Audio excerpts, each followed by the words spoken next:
Fala aí, galerinha, beleza? Agora é a hora da Revolução Russa. Pois é, primeiro, para a gente entender a Revolução Russa, a gente tem que entender mais ou menos as condições que a Rússia estava na época em que aconteceu aquela revolução. As condições russas eram bem parecidas com as condições da Revolução Francesa, né? A Rússia ela era um país bastante feudal ainda lá pela metade do século XIX, bem depois da Revolução Francesa. Isso quer dizer que era uma nação absolutista, onde o czar, que era o imperador russo, tinha o poder central na mão, só ele mandava, só ele que fazia, acontecia. Uma população assim, de 95% de camponeses.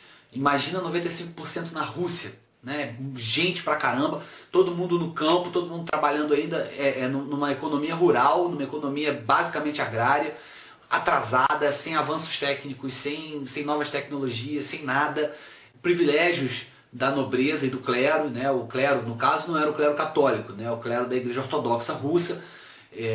E essa era a conjuntura até ali a metade do século XIX. Para você ter uma noção, eram todos ainda servos na Rússia. O que isso quer dizer? Todo mundo, todos os camponeses que estavam ali na Rússia, eles deviam obediência cega ao senhor de terras. Eles eram servos. Eles participavam de um regime de servidão, onde eles não têm direito a basicamente nada. A diferença entre o servo e o escravo é que o servo está ligado à terra, o escravo não. O escravo ele não está ligado a nada. O escravo pode ser vendido, dado, emprestado, o escambau, alugado, que não tem problema. O servo não. O servo ele está junto com a terra, ele está preso àquela terra. Ele vai ficar ali até ele morrer. Mesmo que a terra mude de dono, ele vai continuar preso àquela terra. E ele não é o dono da terra, ele só trabalha ali. Idos da metade do século XIX, e o czar Alexandre II, ele tem uma ideia e ele resolve, vou participar da Revolução Industrial. Vou implementar a Revolução Industrial na Rússia, porque eu acho que a Rússia tem que participar desse novo mundo, dessa nova ordem mundial, onde as pessoas estão produzindo em larga escala para vender e para acumular capital e não sei o que, isso e aquilo. Muito bem, na metade do século XIX, ele pega e transforma aquela Rússia agrária, atrasada, feudal, medieval, numa Rússia industrial. Assim, do nada. Do dia para a noite, ele pega capital estrangeiro, ele abre as portas da Rússia para um monte de empresas estrangeiras entrarem e se instalarem. Tá? Só que quando você implementa a indústria, você precisa de uma coisa só. Você precisa de mercado consumidor. Servos não são consumidores. Porque servos não recebem, porque servos não têm dinheiro, porque servos não têm poder aquisitivo. Eles estão presos à terra, eles consomem aquilo que eles produzem, né? No máximo ali rola uma troca, alguma coisa assim. Me dá um tomate que eu te dou alface, entendeu? É mais ou menos por aí. Então o servo ele não pode comprar, ele não ganha para poder comprar um produto que vai ser industrializado, e que ele vai ser industrializado única e exclusivamente para ser vendido. Certo? Então o czar ele abole a servidão na Rússia, ele acaba com a servidão, ele transforma todos os servos em cidadãos. Agora eles são cidadãos, né? Faz ali uma pequena distribuição de terras e tal, claro que nada muito sério, nada muito grave, nada que vá afetar a nobreza proprietária de terras russa, né? Mas ele meio que faz uma distribuiçãozinha ali para dar um cala-boca e tal, para o cara até também poder ter a condição de ganhar algum dinheiro, de conseguir adquirir algum poder financeiro para poder comprar, para poder consumir esses produtos que estão sendo agora feitos lá dentro da Rússia, embora não sejam de capital russo, né? São de capital estrangeiro, são empresas inglesas, francesas, americanas, japonesas, enfim, são empresas de várias partes do mundo que estão ali agora dentro da Rússia, ganhando aquele mercado. Claro que isso vai gerar impostos para o Estado, né? Claro que o Estado vai enriquecer com isso, né? E claro que isso vai gerar uma pequena burguesia dentro da Rússia, né? O que a gente sabe, que a gente já viu na Revolução Francesa, que já é meio caminho andado para acontecer algum tipo de rebuliço. Muito bem. As indústrias chegam, né? O mercado se abre, o mercado russo se abre para o mundo, e o mundo se abre para o mercado russo. As condições de trabalho, da mesma forma que as condições de trabalho na Inglaterra no começo da Revolução Industrial, péssimas, horríveis. As pessoas trabalhavam até 16 horas por dia, e dentro dessas 16 horas por dia, os caras sofriam todo tipo de risco. Eles corriam o risco, por exemplo, de perder um braço, né? O cara ia lá, a máquina, aquela máquina enorme, grande pra caramba, que corta, sei lá, o tecido, emperrou.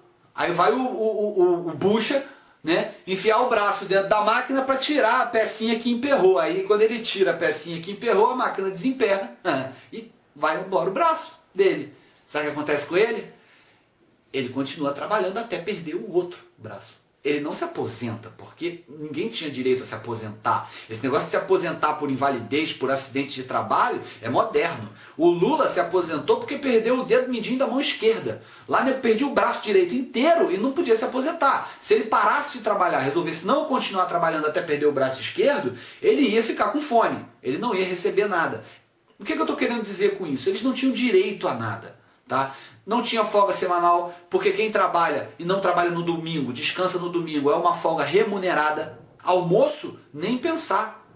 Eu fico imaginando as condições das pessoas dentro das fábricas do início da Revolução Industrial, principalmente na Rússia, porque a Rússia ela queima etapa. A Rússia ela chega de repente. Ela num dia é feudal, num dia ela é totalmente agrária, totalmente rural, no dia seguinte ela está cheia de indústria pipocando para tudo que é lado.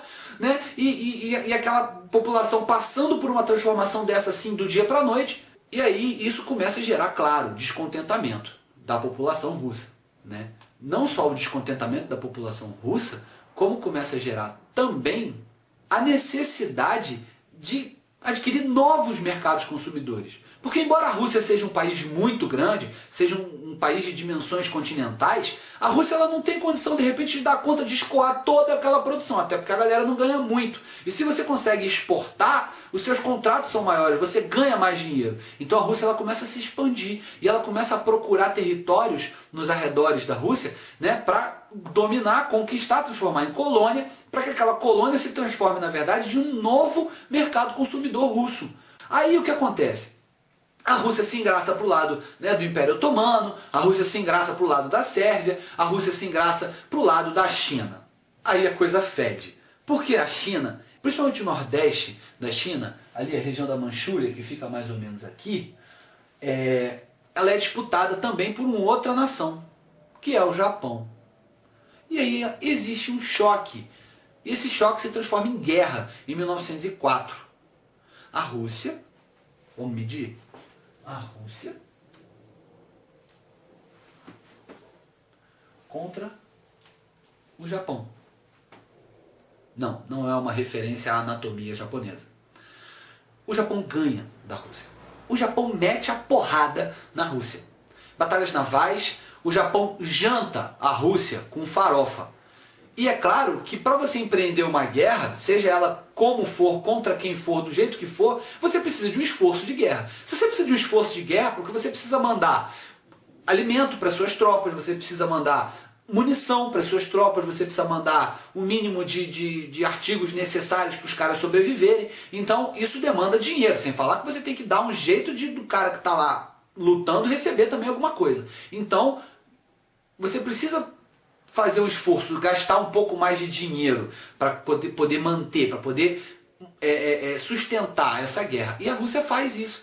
Né? Ela aumenta os impostos, ela pressiona um pouco mais a população para a população contribuir e toma porrada do Japão. Claro que a população achou isso o fim do mundo. Né? Quer dizer que a gente se arrebenta de trabalhar, a gente paga imposto à torto e à direito para você ir para lá e ficar tomando porrada de japonês. Não tem condição. Né? Então, em 1905, todos esses fatores, eles chegam a um ponto que a população resolve fazer o seguinte, olha só, vamos nos unir, vamos todo mundo, né, pegar faixas, bandeiras, cartazes, né, vamos para frente do Palácio do Czar fazer um protesto pacífico, pedindo melhores condições de vida, pedindo a diminuição dos impostos, pedindo leis trabalhistas que garantam pelo menos ali uma jornada de trabalho menor, ou de repente, sei lá, umas férias, ou qualquer coisa assim, né? Vamos lá fazer um protesto. Juntaram-se milhões de pessoas na Rússia e fizeram isso. Manja Réveillon em Copacabana? É mais ou menos aquilo ali. Aquela galera chegou no Palácio do Czar, nessa altura era o Czar Nicolau II, e ficou lá protestando, cantando, né, aquela coisa, né? Você quer parar, me dá mais direito aí, você quer parar, mas na paz, sem arma, sem violência, sem nada, sem baderna. Eis que o czar pega o exército dele, a guarda dele que estava à disposição dele ali naquele lugar, naquele momento, e larga bala em todo mundo. Bala. A galera tava lá na paz, ele olhou para aquela galera que tava lá na paz e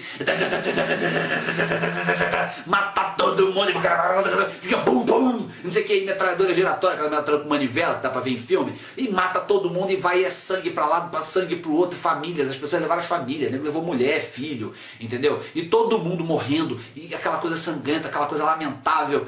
Esse é o episódio conhecido como Domingo Sangrento, onde a massa, a população, ela vai até o palácio do czar para pedir educadamente, por favor, se eu quiser dar licença, me arruma aí os direitos, porque eu também sou ser humano, né? E o czar responde com tiro de metralhadora. Isso gerou, claro, uma revolta absurda na população que sobreviveu, né? Isso gerou uma revolta muito grande. O pessoal ficou muito danado da vida com o czar. Falou, pô, brincadeira, hein, cara? A gente vai pra lá na boa, na paz, e você vem com ignorância pro nosso lado, agora a coisa vai pegar pro teu lado, porque agora eu vou começar a fazer bagunça.